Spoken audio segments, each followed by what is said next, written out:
சாசன தலைவர் உள்ளிட்ட அவைக்கு வணக்கம். பெயரிலே உள்ளது வீரம், செயலிலே உள்ளது கம்பீரம். மருத்துவ பணியினை மனம் ஓந்து காக்கும் பொறுப்பை கடவுள் தந்தார். அன்பின் சிகரமாய் அனைத்து மக்களையும் பண்புடன் வழிகாட்டி பாசமுடன் எங்களை ஆளாக்க துடிக்கும் அன்பு அண்ணனே, தம்பிகள் அனைவருக்கும் தங்கத்தில் தடை போட்டாய், நம்பி வருவோம் நீ வழி தொடர்வோம்.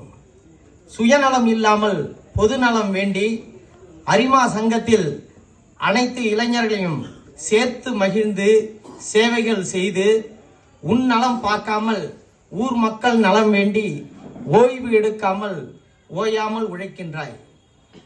சங்கத்தின் வழியாக சகல கிராமத்திலும் இலவச சிகிச்சையாய் இயன்றவரை செய்கின்றாய். உங்கள் வாழ்க்கை எங்களுக்கு முன் உதாரணம், உங்கள் பாதை எங்கள் பயணம். உங்கள் ஒற்றை சொல்லுக்கு மொத்த அரிமாவும் தலைவணங்கும். உங்களோடு சேர்ந்து உறுதுணையாய் நிற்போம் என உங்கள் பிறந்த தினத்தினில் உறுதிமொழி எடுத்திருவோம். வாழ்க நீங்கள் பல்லாண்டு, வளர்ந்திருக உங்கள் செயல்பாடு. நன்றி. நன்றி. நீங்க அடுத்த உங்க பணியை பார்க்கலாம். அடுத்ததாக வாழ்த்து